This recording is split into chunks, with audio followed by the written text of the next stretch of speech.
अपने आप को लोगों से दूर रखो, सबसे ताकतवर हो जाओगे। अपनी जिंदगी की कीमत को समझो। ऐसा गौतम बुद्ध ने कई सालों पहले अपने शिष्यों से क्यों कहा था?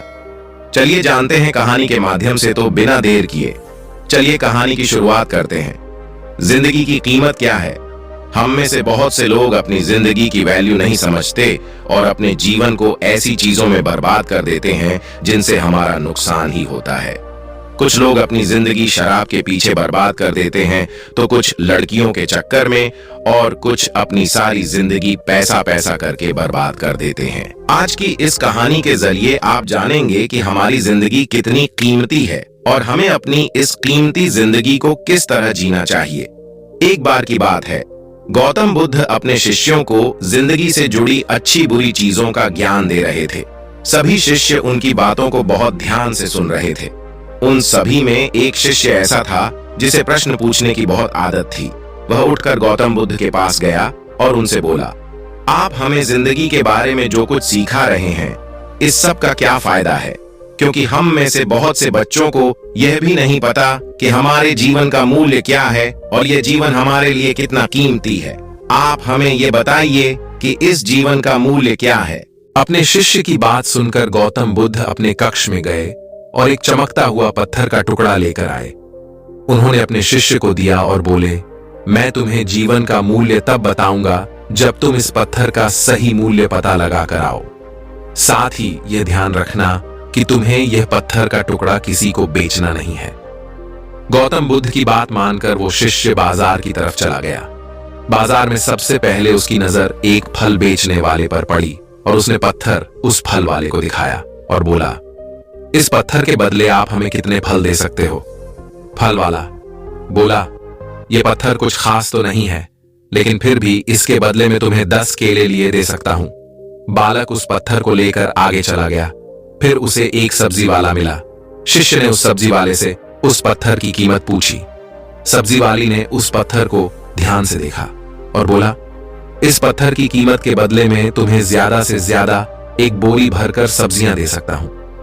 इसके बाद शिष्य उस पत्थर को लेकर एक सोने के व्यापारी के पास गया।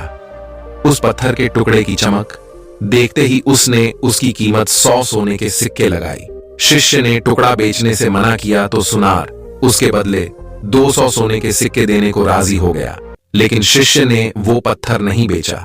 इसके बाद वह शिष्य ने हीरे के व्यापारी के पास गया और उनके सामने उसने वो पत्थर के टुकड़े को रख दिया।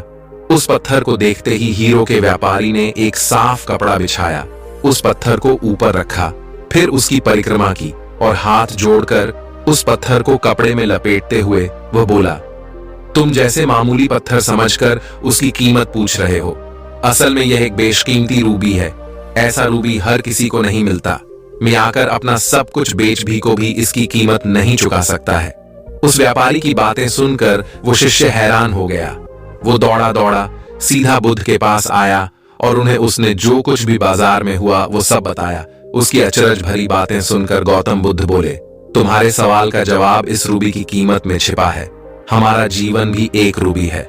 रूबी की तरह यह भी बेशकीमती है, लेकिन हम इस बात को हमेशा नजरअंदाज करते हैं और अपने जीवन का मूल्य नहीं समझते। हम दूसरों को देखकर और उनके जैसा जीवन जीने की कोशिश में अपने जीवन की कीमत को कम कर देते हैं। हम यह सोचते हैं कि हमारी जिंदगी की कीमत वही है जो दूसरे हमें बताते हैं, लेकिन यह बात हमेशा ध्यान रखना कि सामने वाला अपनी हैसियत, बुद्धि और अपनी समझ के हिसाब से तुम्हारी कीमत लगाता है। तो दोस्तों, इस कहानी से हमें क्या सीख मिलनी चाहिए? जानते हैं जिंदगी सिर्फ एक बार मिलती है, इसलिए इसको बर्बाद ना करें। अपनी जिंदगी को उतना ही कीमती समझें जितना कीमती। आप अपने बैंक में रखे रुपयों को समझते हैं। आज के समय में लोग अपनी जिंदगी से ज्यादा कीमती प्यार, पैसों और दिखावे से भरी चीजों को समझते हैं। प्यार के चक्कर में लोग सुसाइड कर लेते हैं। पैसों के चक्कर में ऐसा काम करने लग जाते हैं जिससे उनकी जिंदगी बर्बाद हो जाती है।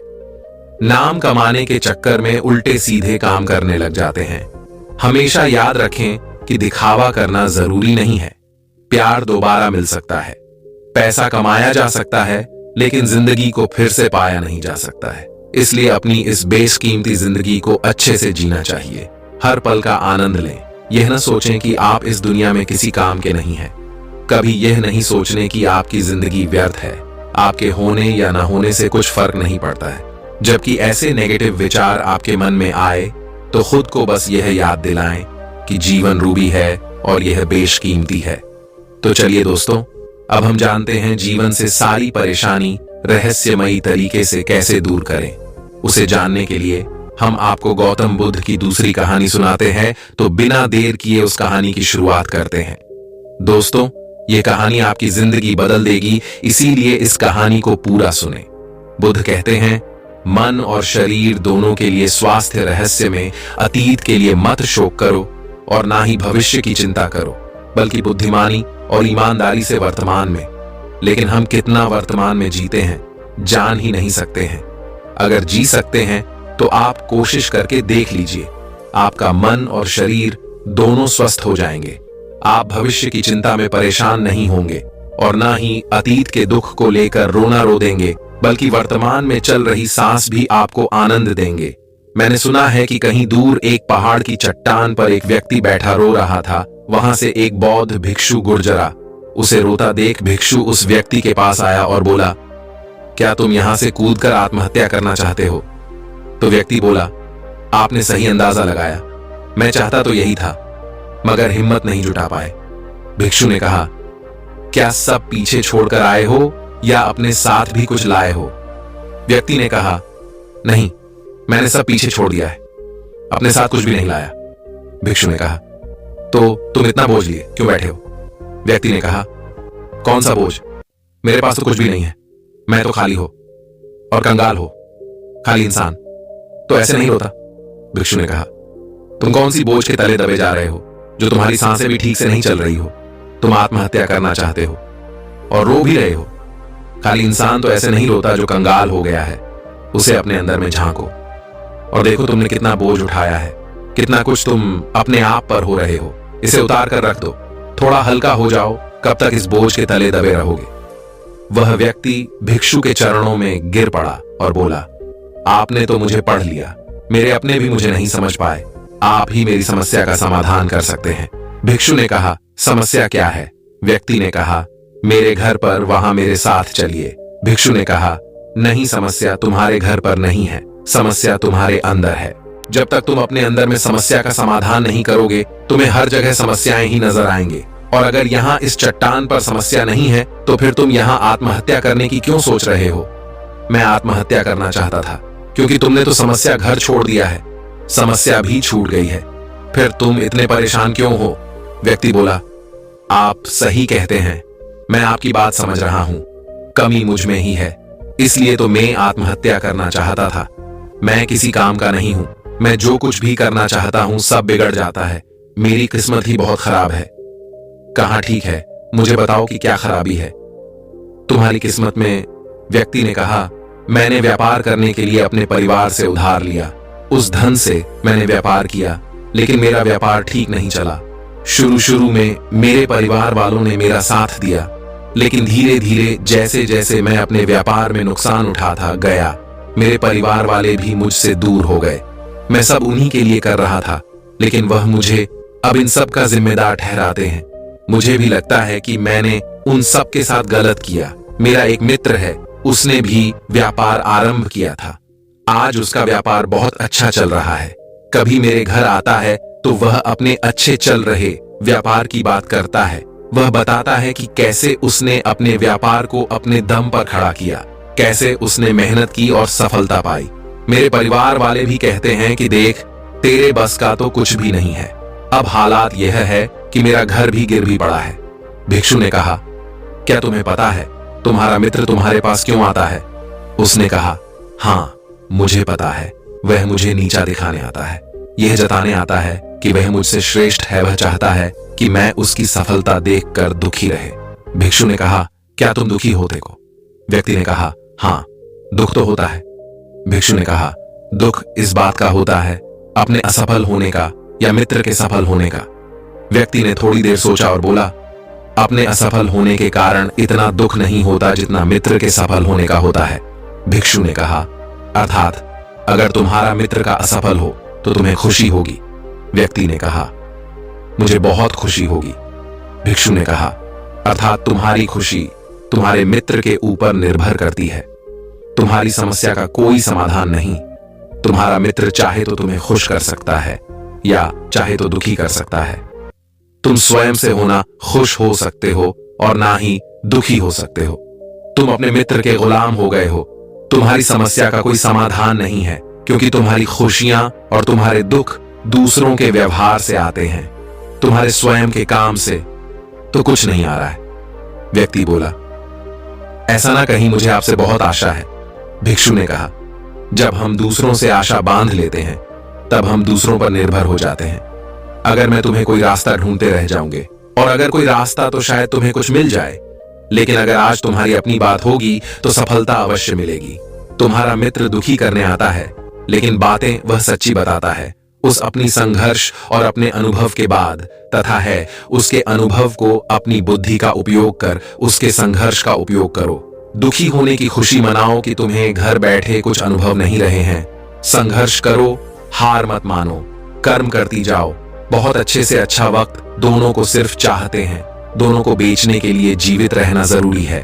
पर जब तुम्हारा अच्छा वक्त शुरू होगा तब तुम्हारा मित्र तुम अपनी सफलताओं की कहानी नहीं बताएगा, धर्म की कहानी बताएगा। उन्होंने अपनी बुद्धि का प्रयोग करना उस समय भी वह तुम्हें दुखी करने आएगा, क्योंकि उसे भी उतना ही मजा आता है तुम्हें दुखी देखने में जितना कि तुम्हें आता है उसे दुखी देखने में। व्यक्ति ने कहा, आप सही कहते हैं। मेरे जीवन को मैं नहीं चला रहा, दूसरे इसमें सुख और दुख भर रहे हैं। लेकिन क्या अपने के लिए कुछ करना गलत है? मैं अपने परिवार के लिए अच्छा करना चाहता था, लेकिन वह परिवार ही अब मेरे साथ नहीं है। भिक्षु ने कहा, तुम्हें शांत होना चाहते हो। वास्तव में इस दुनिया में सब सांत्वना होना ही चाहते हैं। होते हैं कि हम कुछ करें तो लोग उसकी प्रशंसा करें। प्रशंसा न होने पर हम दुखी हो जाते हैं। हमें लगता है कि सब मतलबी है। लेकिन अगर तुम किसी को अपना परिवार मानते को और उसके लिए कुछ करना भी चाहते हो, तो तुम्हें ऐसा क्यों लगता है कि तुम दूसरों के लिए कर रहे? भिक्षु हंसा और कहा, यह छोटा सा बक्सा मैं तुम्हें देता हूं, तुम अपने लिए कर रहे हो। अगर तुम्हें लगा कि तुम दूसरों के लिए कर रहे हो तो तुम दुखी ही रहोगे, और तुम्हें लगा कि तुम अपने लिए कर रहे हो तो तुम खुश रहोगे। जब तुम अच्छा केवल अच्छा करने के लिए करते हो तब तुम्हें सांत्वना की जरूरत नहीं पड़ती। व्यक्ति ने कहा, आप सही कहते हैं, मैं समझ गया हूं। अब तक मेरी किस्मत दूसरों के हाथ में थी तो खराब थी। अब ने अपनी किस्मत अपने हाथ में रखूंगा। अब अच्छी हो या खराब हो, मैं हार नहीं मानूंगा। फिर भी क्या आप मुझे कुछ नहीं दे सकते? जब मेरे जीवन का सबसे बुरा वक्त हो तब मेरा साथ निभा सकते हैं। हंसा और कहा कि यह छोटा सा बक्सा मैं तुम्हें देता हूं, इसे हमेशा अपने पास रखना। इसमें एक ऐसा राज्य है जो तुम्हें बड़े से बड़े दुख से बाहर निकाल लेगा। लेकिन इसे तभी खोलना जब तुम्हारी जिंदगी में कोई राह न रह जाए और तुम्हें लगी कि सब व्यर्थ है। मेरी बातें भी व्यर्थ हैं, यह दुनिया भी व्यर्थ है, यहां रहना भी व्यर्थ है। भूख से उसके माता पिता की मृत्यु हो गई। वह व्यक्ति उस बक्से को लेकर चला गया। उसने भिक्षु की बात पर अमल किया और व्यापार आरंभ किया। उसका व्यापार अच्छा चला। कुछ का जीवन भी अच्छा बीत रहा था। परिवार वाले भी उसके साथ आ गए थे। अब वह जो कुछ भी कर रहा था सब अपने लिए ही कर रहा था। भूतकाल का रोना भी वह छोड़ चुका था। भविष्य काल की चिंता भी वह नहीं करता था। वर्तमान को सुधारने में लगा रहता था। लेकिन वक्त बदलता है। अच्छा समय हमेशा नहीं रहता और बुरा समय भी हमेशा नहीं रहता है। उसका अच्छा समय भी समाप्त हो गया। उसके राज्य पर किसी राजा ने चढ़ाई कर दी। उसका घर तबाह हो गया, व्यापार तबाह हो गया। उसे अपने परिवार के साथ वहां से भागना पड़ा। उसके पास खाने के लिए भी पैसे नहीं थे। भूख से उसके माता पिता की मृत्यु हो गई।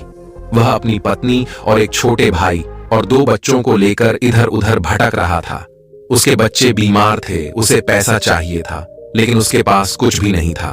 तब उसे लगा कि सब व्यर्थ है, उसका जीवन व्यर्थ है, इस पृथ्वी पर सब कुछ व्यर्थ है। सब बातें जो भिक्षु ने कही थी सब व्यर्थ है। किसी भी बात का कोई मतलब नहीं है। अंततः जीवन समाप्त ही होना है, तो फिर जीवित रहकर क्या फायदा? जब यह सब सोच रहा था तब उसकी नजर उस छोटे बक्से पर पड़ी जो उसे भिक्षु ने दिया था। उसने उसे खोला। उसमें एक पर्ची थी जिस पर कुछ लिखा था। उसने उसे पढ़ा और जोर से हंसा। उस पर्ची पर लिखा था कि यह वक्त भी गुजर जाएगा। उस बक्से में एक सोने का सिक्का था जिससे उसने अपनी नई जिंदगी की शुरुआत की। हो सकता है आपके पास सोने का सिक्का ना हो, लेकिन आपके पास हिम्मत तो है, ना कुछ कर ही लेंगे दोस्तों। आगे बढ़ने से पहले ऐसे ही और बेहतरीन कहानी देखने के लिए हमारे चैनल को सब्सक्राइब कीजिए। तो चलिए बढ़ते हैं बुद्ध की तीसरी कहानी की तरफ, अपने जीवन से दुख कैसे खत्म करें। चलिए जानते हैं गौतम बुद्ध से। दोस्तों, हमारे जीवन में दुख तो बहुत आता है और ये दुख सबके जीवन में आता है, मगर हम अपनी जिंदगी में धूप से बहुत परेशान हो जाते हैं। तो दोस्तों, आज हम आपके लिए लेकर आए हैं गौतम बुद्ध की एक ऐसी कहानी जो आपके दुखों को दूर कर सकता है, जो कि घड़ी में क्या करें। सबल नाम का एक व्यक्ति अपने जीवन से बड़ा निराश था। उसकी निराशा का कारण यह था कि वह अभी तक कुछ नहीं करता था। उसके घर वाले उसे दूसरों का उदाहरण देकर ताने मारते थे।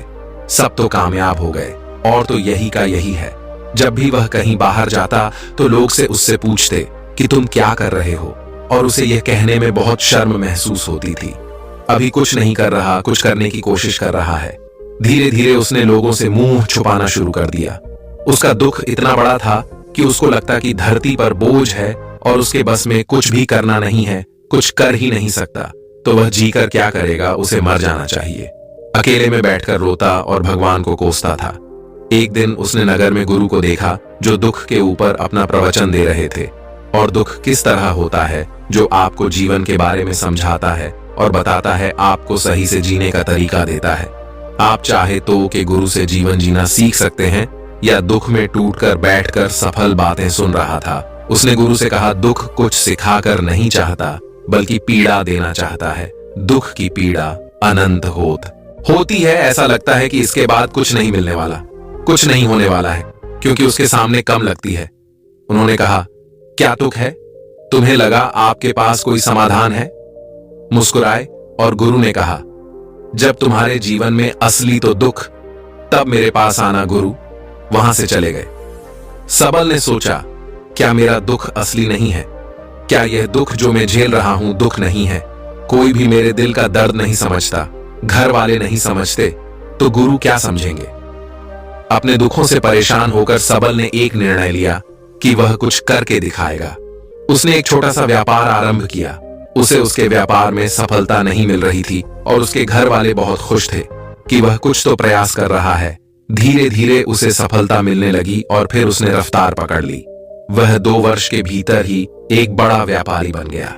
अब सबल के आसपास काफी लोग थे जो उसे पसंद करते थे, जो उसकी चिंता करते थे, जो उसके कार्यों की सराहना करते थे, प्रशंसा करते थे।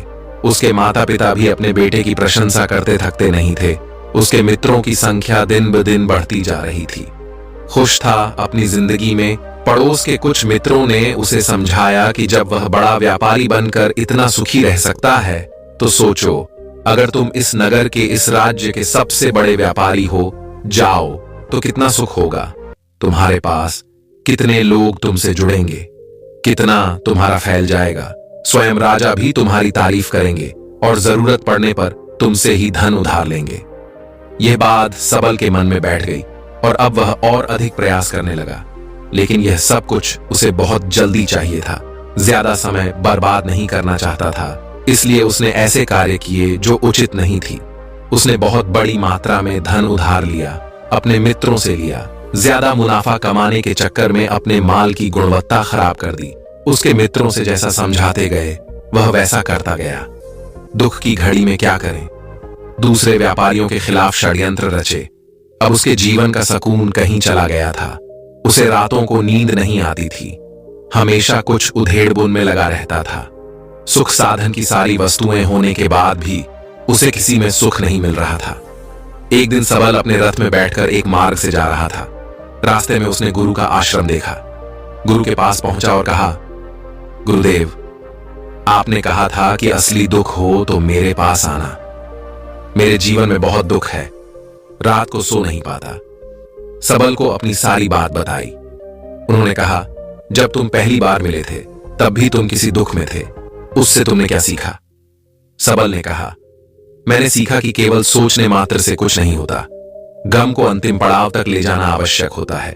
अपनी सोच को साकार करने के लिए कम करना पड़ता है, और केवल कम करने से कुछ नहीं होता। काम को अंतिम पड़ाव तक ले जाना आवश्यक होता है। चाहे रास्ते में कितनी भी बाधाएं आए, कितनी भी निराशा है, चाहे ऐसा क्यों ना लगे कि अब कुछ नहीं होगा, तब भी यह मानकर कि जो कार्य कर रहा हूं मैं इसमें सफल होकर ही रहूंगा, कम करना चाहिए। लोग केवल सफल व्यक्ति को ही महत्व देते हैं, बाकी सब चाहे कोई कितना भी अच्छा क्यों ना हो, इस दुनिया के लिए वह बोझ ही कहलाता है। गुरु मुस्कुराए और गुरु ने कहा, जब तुम्हारी जीवन में असली दुख आए तब मेरे पास आना, तब मैं उसका समाधान अवश्य करूंगा। सबल ने गुरु को एक घड़ा भेंट किया जो सोने के सिक्कों से भरा था। घड़ी को देखकर गुरु ने कहा, वहां उस पेड़ के नीचे गड्ढा खोद कर दबा दें कि मेरे किसी काम का नहीं। सबल ने ऐसा ही किया और वहां से चला गया। धीरे धीरे सबल को व्यापार में घाटा होने लगा। उसकी धन संपदा धीरे धीरे घटने लगी और एक समय ऐसा आया जब उसके ऊपर बहुत कर्जा हो गया, पर वह निश्चिंत था क्योंकि कर्जा उसके मित्रों ही उसे दिया गया था। सोचता था कि उसके मित्र उसके बुरे समय में उसका साथ देंगे, पर ऐसा कुछ नहीं हुआ। सबसे पहले मित्रों ने ही अपना उदर धन से मांगना शुरू किया, न देने पर जान से मारने की धमकी भी दी। उसके शुभचिंतक, उसके चाहने वाले सब उससे दूर हो गए। उसके पिता उसे उसकी गलतियों को गिनवाने लगे। उसकी सारी संपत्ति नीलाम हो गई, उसके पास कुछ नहीं बचा। उसने अपने पिता से सहायता मांगी। पिता ने कहा, मेरे पास ही थोड़ी सी संपत्ति है, अगर मैं तुम्हें यह दे हूं तो तुम्हें और तुम्हारी मां को कहां रखूंगा? हमारा आखिरी सहारा यही संपत्ति है। उसके जीवन में बहुत गहरा दुख था। उसके आसपास कोई भी ऐसा नहीं था जो उसे संभाल सके। लोगों से मिले धोखे की वजह से वह टूट गया था। लगता था कि जीने का कोई मतलब नहीं है, मृत्यु ही एकमात्र सहारा है। मरने के लिए एक नदी की तरफ जा रहा था। तभी रास्ते में उसे याद आया कि गुरु ने कहा था कि जब उसके जीवन में असली दुख है तो वह उनके पास आए और वह उसके दुख का समाधान करेंगे। सबल गुरु के पास गया और उसने गुरु को सारी बात बताई और कहा कि मेरे दुख का समाधान कीजिए। गुरुदेव, गुरु ने कहा, जब तुम्हारे जीवन में असली धोखा है तब मेरे पास आना, मैं उसका समाधान अवश्य करूंगा। सबल ने कहा, असली दुख क्या होता है? क्या अब जो मेरे जीवन में घट रहा है मुझे दुख नहीं है? गुरु ने कहा, पहले यह बताओ कि तुमने अपने इस दुख से क्या सीखा है? सबल ने कहा, जो लोग तुम्हारी तरक्की के साथ, तुम्हारी सफलता के साथ, तुम्हारे साथ साथ आए हैं तुम्हें धोखा देंगे, क्योंकि तुम्हारे बुरे समय में वह तुम्हारे साथ नहीं रहेंगे बल्कि तुम्हारा फायदा उठाएंगे। भरोसा केवल उन लोगों पर करना चाहिए जो तुम्हारे बुरे समय में, असफलता के समय में तुम्हारे साथ खड़े रहे हो, और ऐसे लोग बहुत कम ही देखने को मिलते हैं। जिन्हें मिलते हैं उन्हें हमेशा उनकी कद्र करनी चाहिए। कभी किसी के खिलाफ षड्यंत्र नहीं करना चाहिए। ईमानदारी और धैर्य के साथ काम करना चाहिए, लालच नहीं करना चाहिए। गुरु ने पेड़ के नीचे गड्ढा खोदकर घड़ा हुआ खजाना निकाला जिसमें सोने के सिक्के भरे थे, और वह घड़ा सबल को दे दिया और कहा, जब असली दुख होता नहीं आना। सबल ने गुरु को प्रणाम किया, धन्यवाद दिया और वह घड़ा लेकर चला गया। उस धन से उसने दोबारा व्यापार शुरू किया और अब वह छोटा सा व्यापारी बनकर भी खुश था और ईमानदारी से काम करते करते एक बड़ा व्यापारी भी बन गया।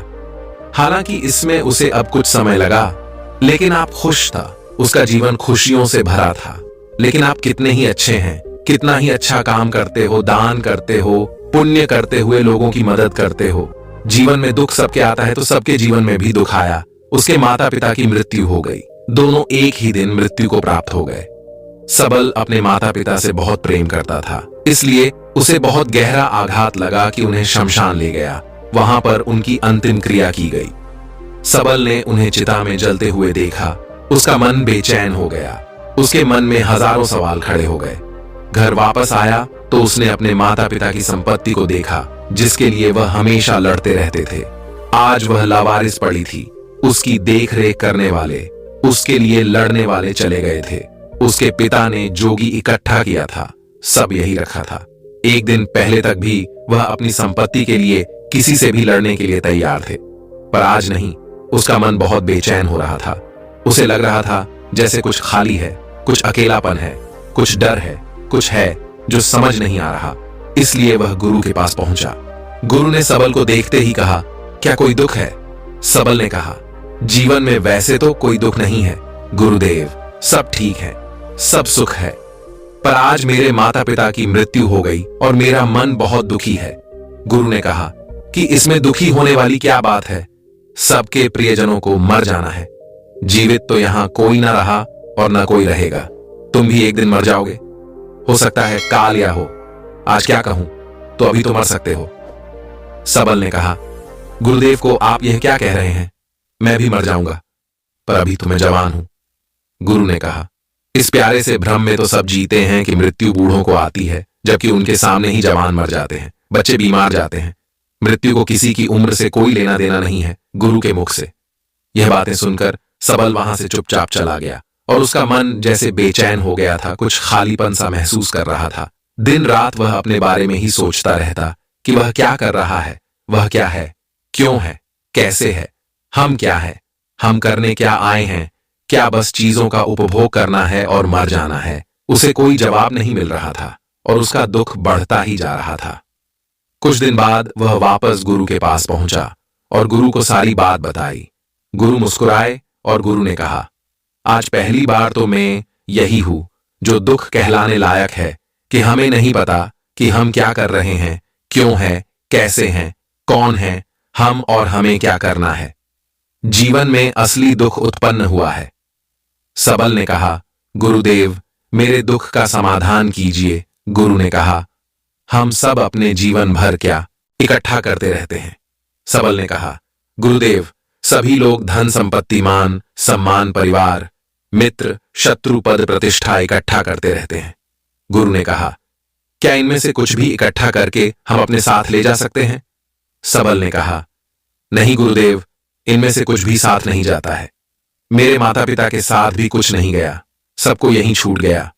गुरु ने कहा, ध्यान से समझना, इस दुनिया में जिसे हमें इकट्ठा करना है उसे हम कभी इकट्ठा करते ही नहीं। सभी चीजों को देखते हैं लेकिन उसे देखते ही नहीं। जिसे हमें इकट्ठा करना है वह है हम खुद। हम इस दुनिया में अपने आप को इकट्ठा करना है ताकि जब हमारी मृत्यु हो तब हम एक हो सकें और अपने आप को पहचान सकें। हम बैठे हुए हैं प्रेम में, नफरत में, क्रोध में, क्रूरता में, धन में, संपत्ति में, पद में, प्रतिष्ठा में, सम्मान में, पहचान में, धर्म में, जाति में, दूसरों को लूटने में और अपने आप को लुटाने में, और ऐसी ही हजारों लाखों छांव में, वासनाओं में हम पले बड़े हैं। हम टुकड़ों में जीवन जी रहे हैं। हमारी चेतना कभी एक नहीं हो पाती। हमारी ऊर्जा शक्ति बिखर गई है, इसलिए हमारे पास इतना समय नहीं है। क्या इतनी शक्ति नहीं है कि हम मुड़ कर अपनी ओर देख सकें? वास्तव में लोग जिंदगी भर में दुख दुख कहकर चिल्लाते रहते हैं और उनका समाधान खोजते रहते हैं। उन्हें उनका समाधान कभी मिलेगा ही नहीं, क्योंकि जिन्हें वह दुख कहते हैं दुख है ही नहीं। इसलिए यहां किसी को कभी उनके दुख का समाधान नहीं मिलता। परिस्थिति से छूटकर दूसरी परिस्थिति में फंस जाते हैं। जैसे वह पहली समस्या में पड़ते थे वैसे ही वह दूसरी समस्या रो पड़ते हैं। हमेशा ही एक ही समाधान नजर आता है, वह है मृत्यु। पर वह भी कोई समाधान नहीं है। इसलिए इन सब का अगर परम समाधान चाहिए तो अपने आप को इकट्ठा करो, अपनी ऊर्जा को इस संसार से वापस खींचो, उसे एकत्रित करो, अपने ऊपर ध्यान दो, अपने पर ध्यान लगाओ। मृत्यु से पहले अपने आप को पहचान लो, ऐसा ही बिखरे हुए चले जाना। सबल ने कहा, तो क्या गुरुदेव हमें यह संसार छोड़ देना चाहिए, अपनी इच्छाओं को मार देना चाहिए? क्या हमें यहां किसी से प्रेम भी नहीं करना चाहिए? गुरु ने कहा, तुमसे इच्छाएं, कामनाएं और वासना ऐसी ही निकलती है जैसे बाहर से कोई पत्थर गिर रहा, जिस पर पहाड़ का कोई नियंत्रण नहीं है, देखने के और परेशान होने की और कुछ खोने के। जब तुम एकत्रित हो जाते हो तब भी तुम करते हो, सब नियंत्रण में रहता है, तब इच्छाएं भी तुम्हारी इच्छा से निकलती है। सबल ने कहा, गुरुदेव आपने मेरी सच्ची दुख का निवारण कर दिया है, आपका बहुत धन्यवाद। अपने आप को एकत्रित करूंगा गुरुदेव। मानव शरीर में बहुत ऊंचा है, बहुत शक्ति है, पर यह बेकार की चीजों में बटकर रह गई है, व्यर्थ की चीजों में लगी रहती है कि ऐसे ही है जैसे शक्तिशाली मशीन किसी बच्चे के हाथ में दे दी गई हो। जैसे आपने कभी देखा होगा, कभी कभी बाइक पर या कार में बैठकर उसे चलाने का नाटक करते हैं क्योंकि उन्हें इतना ही पता है। ऐसे ही हम शरीर को चला रहे हैं। इसकी सही शक्ति का इस्तेमाल तो हम कभी कर ही नहीं पाते। खुद को एकत्रित करने का मतलब यह नहीं होता है कि हम संसार छोड़ दें, सन्यासी हो जाएं या झोला उठाकर कहीं चले जाएं या अपने लिए या अपने बच्चों के लिए धन संपत्ति इकट्ठा करें। जैसे जब बच्चे बड़े हो जाते हैं तब वह बाइक या कार को चलाकर लंबी दूरी की यात्रा आसानी से कर सकते हैं। नहीं तो बाइक या कार वहीं खड़ी रहेगी और हमें यह भ्रम रहेगा कि हम कहीं जा रहे हैं, जैसा कि बच्चों को होता है, पर हम कहीं नहीं पहुंचते। तो दोस्तों, उम्मीद करता हूं कि आपको यह गौतम बुद्ध की रहस्यमय कहानी उनसे कुछ सीखने को मिला हो। ऐसी और कहानी सुनाने के लिए हमारे चैनल को सब्सक्राइब कीजिए और इस वीडियो को जितना हो सके उतना अपने दोस्तों के साथ शेयर कीजिए। तो दोस्तों, आपका वीडियो देखने के लिए दिल से बहुत बहुत धन्यवाद। नमो बधाई। वीडियो पसंद आई हो तो वीडियो को लाइक, शेयर और चैनल को सब्सक्राइब जरूर कीजिएगा।